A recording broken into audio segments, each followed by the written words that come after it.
Hey family, how you guys doing? Welcome to Phie.Love Intuitive Conversations. I hope you guys are good. If you like my content, please do like, share, and subscribe. And yeah, if there's any negativity, if there's any hate, keep that on your side of the street, okay? It won't be acknowledged. Okay, so family, today, Spirit's guiding me to, how am I gonna start this? Okay, Spirit, okay. So, when you're on your healing journey, right, and you're working with spirit, anyone on a healing journey will always have the support of spirit. However, when you're doing it with spirit, you will have your insights taken to places during your shadow work that'll kind of, places and scenarios from your past that affected you, that creates a trauma, that, may have, caused you to start operating your life out of a certain mindset,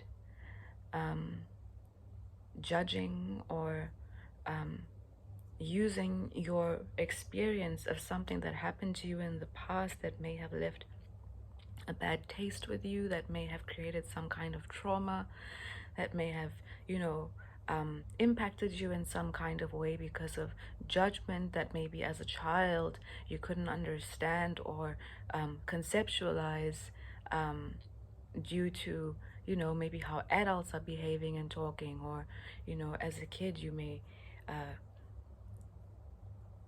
okay, let me go personal again, okay? So in the world they call people like me mulatto or a mulata, okay? That is somebody who is of European and African or of black and white ancestry, right? They call people like us, like me, mulatto or mulata. If you Google it, if you look it up, you'll see that mulatto is generally used towards a male version of a mixed person of, of black and white descent or of black and white ancestry, and mulata is what they would call a female. It's Spanish or something of the sort. You can go onto Google or wherever you do your research and look a little more into it and where it all originates from. However, people like me, we always have an awakening moment or a moment in our childhood that kind of awakens us to the reality or to the way that the world sees things in terms of difference between people, right? There's a moment that awakens us to the fact that, okay, people see the difference between, and they have names and they have feelings and they have certain energy towards the difference that that has been groomed into people regarding what they label black and what they label white, regardless of whether people are brown or, different shades of beige and brown or bronze, right? But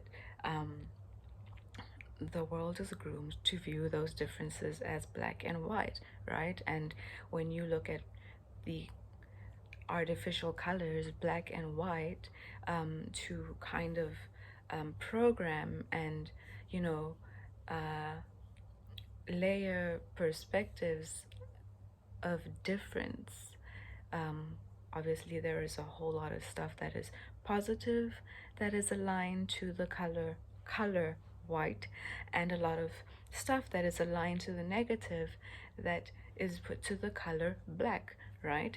And all of that comes with different, spectrums and shades of energy attached to it that people project and put towards one another. And, whether you're going to feel good or whether you're going to, find yourself on a spectrum of good or disgusted or pleasant or whatever it may be, right?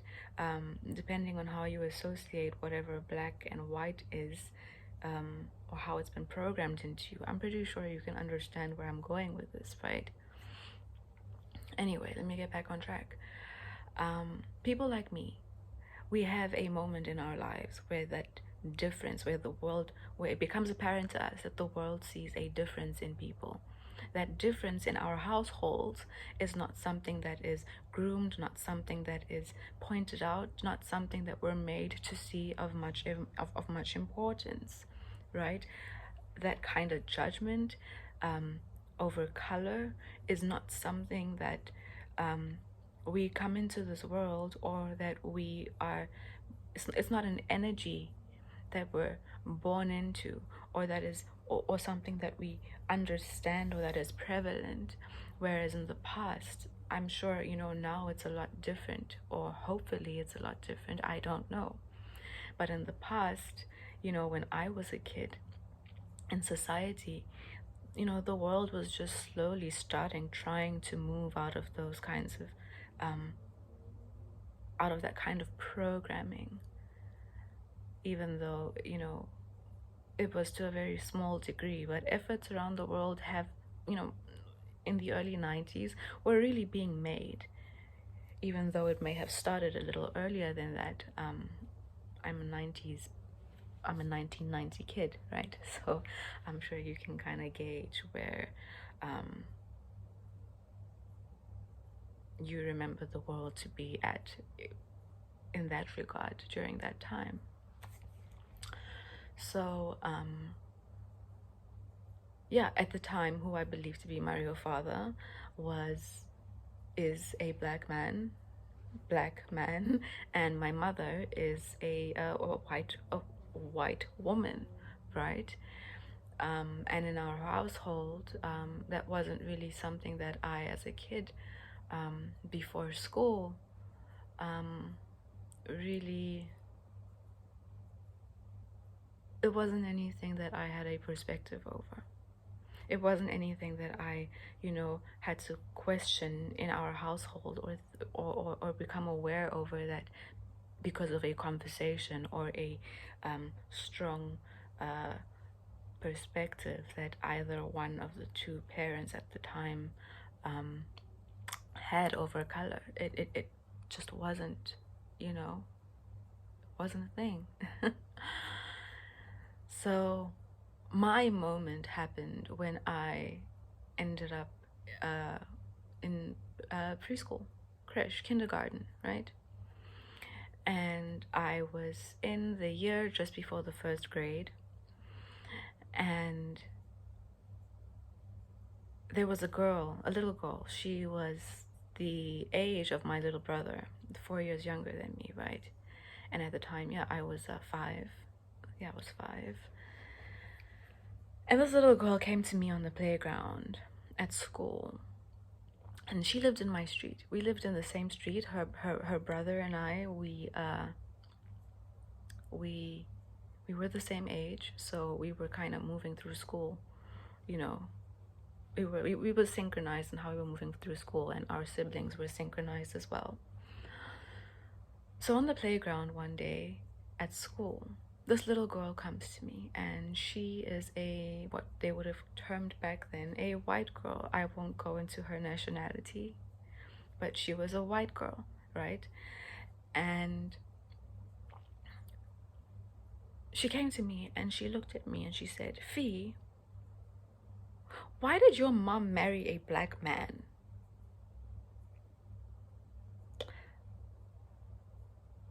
In hindsight, I know that in South Africa at the time, racism was still a thing, and it was something that was just, they were in the middle of trying to settle those issues within people, right? I mean, Nelson Mandela had also just come in, and there were all kinds of things. So definitely within family settings, who were predominantly white or who were predominantly black, I'm pretty sure there were strong conversations between people, regardless of whether their kids went to multiracial schools or they were putting their children in multiracial schools. I'm sure in the households during those times, because of the programming and the history of the country, and many other countries in the Western world around the world, during those times, those conversations were pretty strong. And that little girl came to me in school and she said to me, Phie, why why did your mom marry a black man? And she said it with such disgust. And as a little kid, at that moment, I looked at her and I didn't have an answer. It was something I never thought to think about. It was a question I never thought to ask why. The empath that I was as a kid, I was a strong empath. I just couldn't, you know, I, I, I, I could feel things, I could feel energy, I could feel emotions, but I wasn't really able as a young kid to conceptualize these things and understand, how to pair certain things and certain emotions, feelings and energies that are being projected to whatever topics or issues might have been going on in society. And just those feelings and those emotions that you feel off of people alone, whether it be through judgment, whether it be through whatever they're feeling and projecting, those kinds of things, they do cause some sort of trauma, but they cause a trauma that you don't really understand. They cause a trauma through the negative feeling, not through the actual mental understanding of, through an input, through a physical or verbal input from the outside of what is actually going on, right? I'm probably rambling, but anyway, that was a moment of awakening for me. And because she felt and projected such negativity towards me about it, at the time it wasn't something I thought was an issue between her parents. That they might have, I didn't see it as, I saw it as a question. It was just her disgust towards it and the way she asked the question that as a little girl made me think, why does she feel that way? And I never thought to question or question my family in that way. And that was a very awakening and to some degree traumatizing moment for me, because that day I went home and I didn't look at my family the same. And I had questions as a little girl inside of me, looking at my mother and looking at my father, and wondering, why did she say that with such disgust? Why did it sound like my mother being married to a black man was wrong? I couldn't understand. And I also didn't know how to ask.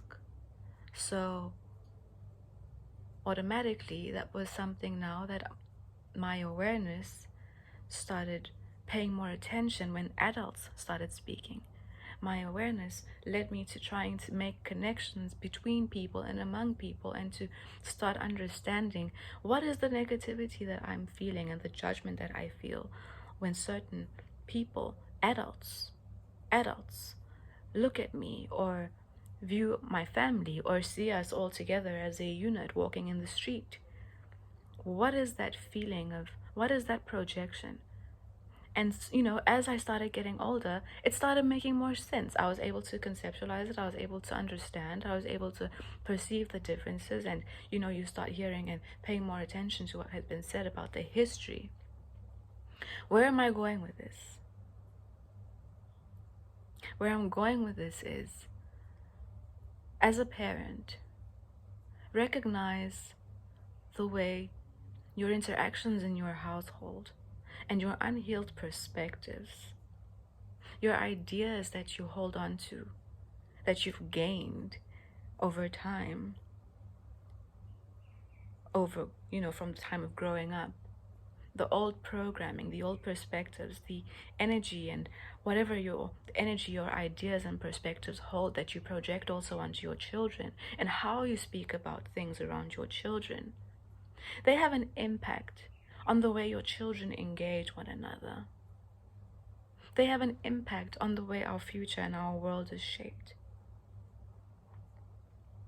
As I got older, and started understanding things better, I started having an aversion. I started having a protective aversion towards white people. I know it sounds off. My mother was white, my father was black. But I had an aversion towards white people, and it wasn't because of the black and white, but it was because of how a white kid made me feel about my family. How a white kid who innocently asked me a question that was just a projection and a let out over what her parents at home were probably speaking among each other when they would look at my family and feel however they felt, in a way or manner of disgust. Their kids heard that. Their kids were around that. Their kids decided to take that on and resonate with it. And the little confident girl who wanted to understand further, she was inquisitive. She came to me. She came to me to get the answer. She did. And she wasn't wrong. But the little girl that I was, and the way that affected me after the whole engagement and the experience, it didn't just affect me in that moment, it affected me throughout my lifetime. It started affecting the way I received the world. It started affecting the way I perceived the world. It started affecting the way I responded to the world. It affected the way I looked at her and her family over time. It affected the way I judged her brother, who was, synchronized with me and my growing, and it affected the way I thought other people thought of me. It made me think over time that, oh, well, do all the white people around me in this town feel that way towards me, towards my family? It's wrong.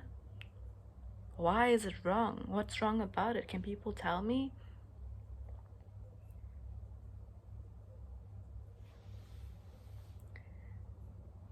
So, in my time of healing now, it is something Spirit brought me back to. Something Spirit said, I need to go back into my past and I need to forgive. I need to give it a higher perspective, because unconsciously I've been moving through life with a certain defense, with a certain aversion towards people, towards certain kinds of people, not even realizing it became such a subconscious thing where I just automatically, internally feel some kind of offness towards certain people. That was a distortion that was placed within me because of how I processed a certain experience in my childhood. This is how we heal. This is how we go back and we take the time to have the courage to be alone and look into our past and look at how we were affected by certain things and how we use that as a foundation.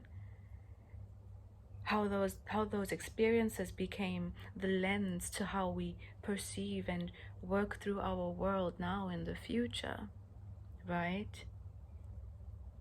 Her poor brother, who has, probably the most innocent and whatever soul.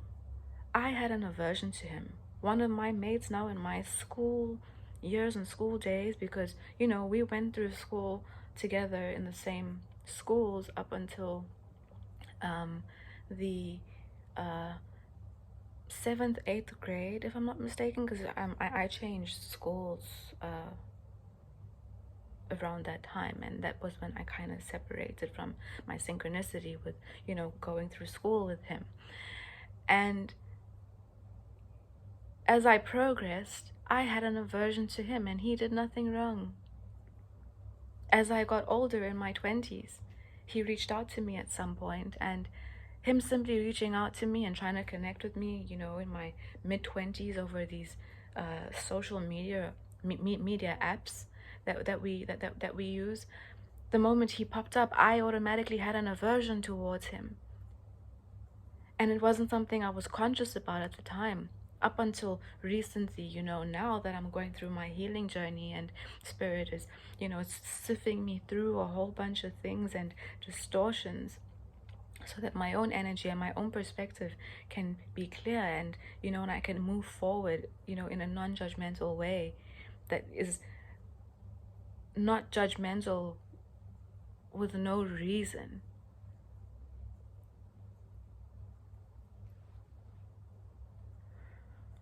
It's a lot to digest. And I shed a couple tears when, I was made to look back on it, because I recognize that so many people probably out there who are like me have an experience that hurt them in that kind of way, and, shook their foundation in the way they, perceived some sort of equilibrium and balance in their lives that was disrupted by something so nasty and ugly that children don't have in themselves, but simply ends up being put there because, you know,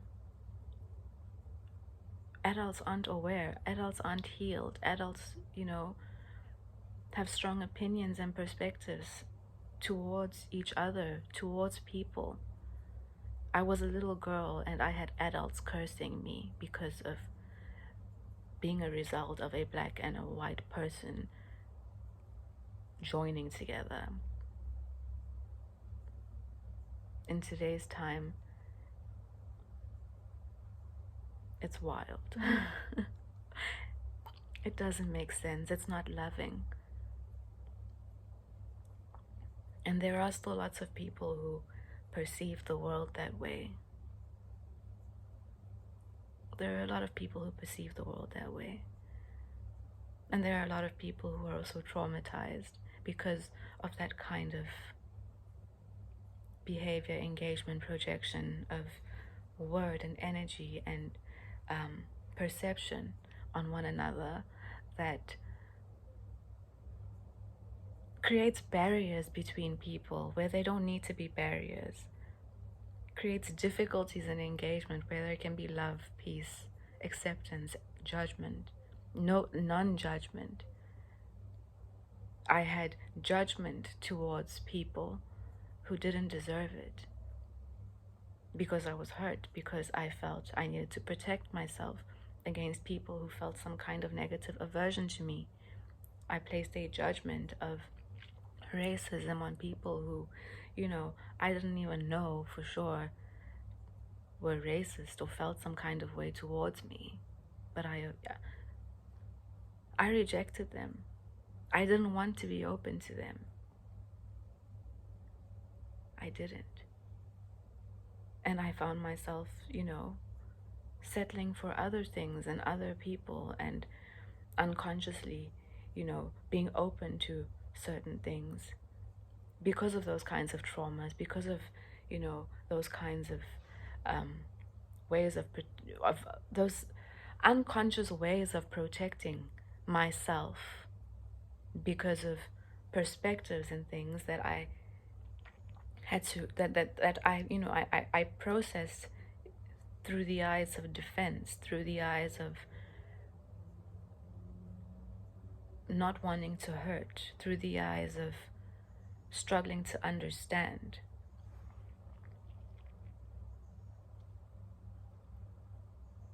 I hope what I'm saying is hitting home and making sense. So, family, let's be cognitive around our children, okay?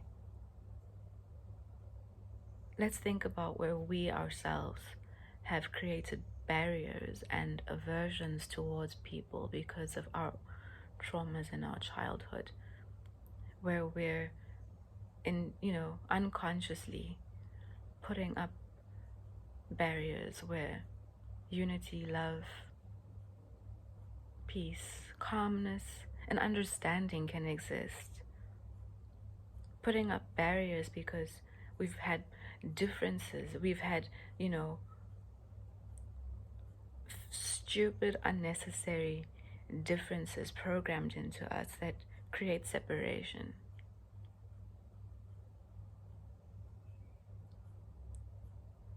Things programmed into us that make us view the next person either as a positive or a negative because of something that is completely, and the reasoning towards it that can be so deeply ingrained sometimes. And it's not just color, it can be many things so deeply ingrained in us that we don't even realize that whatever's been ingrained in us is was dictating our choices and who we choose to have in our lives and who we decide we don't want in our lives. Let it rather be a sound judgment of someone's energy and vibration that you create an aversion towards someone over, instead of the superficial. Because if your reasoning is superficial, best believe it's something that's been programmed into you from the outside. 10 times out of 10. I hope this is said well and can make you take a step back and just think about yourself, think about your healing. Apply it as well. Apply these traumas to, and how maybe you're engaging in your love relationships. How has the dynamic between your parents and the talk between them and the way they engage each other, where has that created traumas and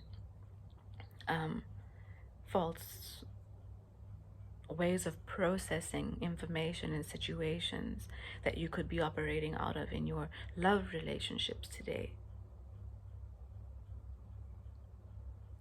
Where could you be feeling positively towards somebody but have a superficial perspective that is towards the negative, that is, creating distance,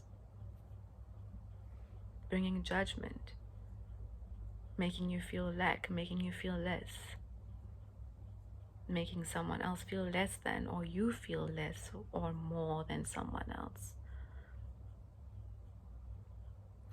Healing is a journey. And once we reach a certain place in our lives where we're able to, look back and go within ourselves and not be afraid and put a new perspective to the things in the past that might have hurt us or confused us.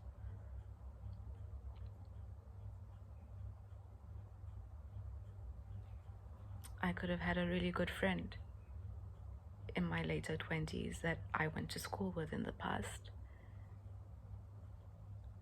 But because I felt like I needed to be protective of myself for absolutely no reason towards him, because he was simply the brother to the little girl and the son to the parents who somehow had a hand in shattering the way I looked at my family,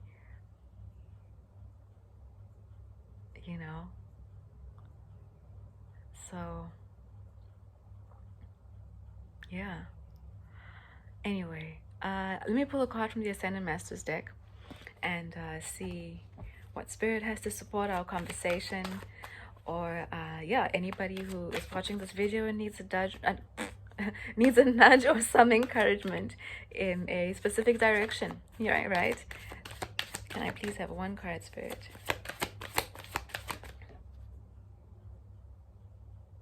No, okay. I'm told to continue. Go again.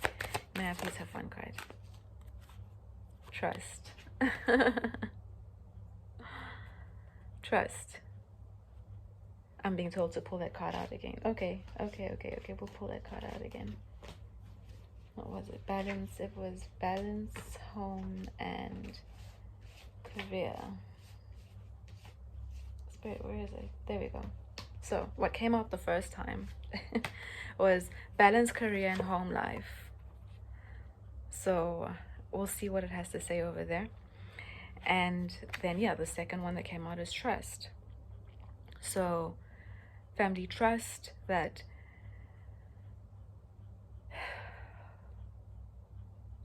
your healing can only bring you something positive.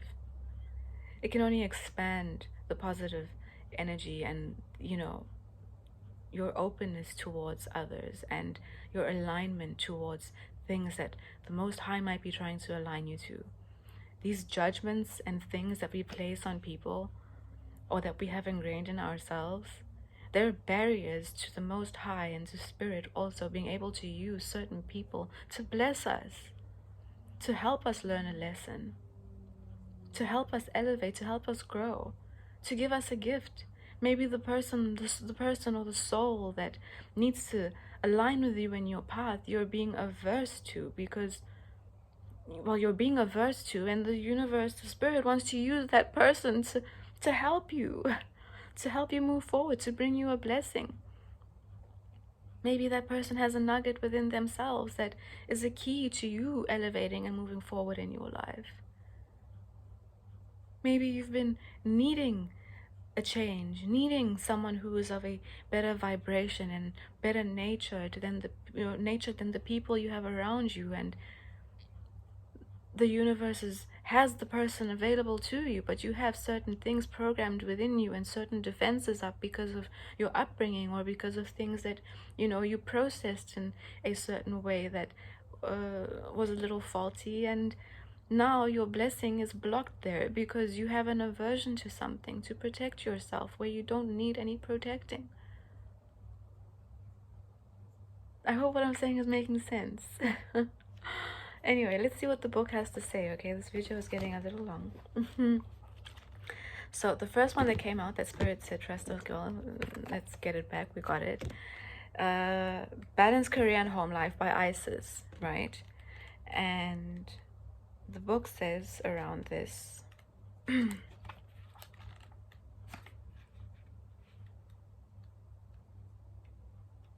Okay. You drew this card as a reminder to keep balance in your life. You can do this more easily than you may imagine. You already know which part of your life is lopsided, and you may be feeling symptoms of burnout from this imbalance. You can rapidly shift your energy in positive ways by devoting time each day to your priorities. Even 30 minutes a day spent in meaningful ways will lift your mood, morale, and motivation. Additional meanings to this card. Play is a much needed requirement for you right now. Make sure that your needs are being met. Delegate work to others. Say no to unrealistic demands upon your time. Be honest with yourself and keep healthy boundaries in your work and home life. Spend more time devoted to activities that make your heart sing with joy. Okay, I'm getting the information off of it now. Balance career and home life. Find some balance in your life and take out time to heal. Okay? Have boundaries up, and they want you to prioritize your healing. So balance career and home life, and try and find some balance and look back into your life and see where you can put new perspective on things. Okay? I got it. And trust. Spirit got you. Okay? Let's see what the book has to say. There we go. You can trust the situation you're inquiring about. The solid foundation of your situation gives it a trustworthy basis. Keep purifying your motivations so that they're completely about love and service to elevate the energy and experiences even further. Additional meanings to this card. The person you're inquiring about is trustworthy. Trust that your prayers are being answered, even if you don't yet have evidence. You're on the right path. Trust your gut feelings and intentions. There we go. I hope this video sat well with you, and yeah. Remember, my videos are timeless, so you can come back to the video at any time. One portion may resonate with you at the beginning of the year, and you may have elevated and grown, and you can go back to the video at the end of the year and you'll find yourself resonating with a whole bunch of other stuff, or just perceiving and having a different perspective to it all. That's how working with spirit is, right? It's multifaceted. Anyway, family, thank you for your time, and I'll see you in the next video. Bye.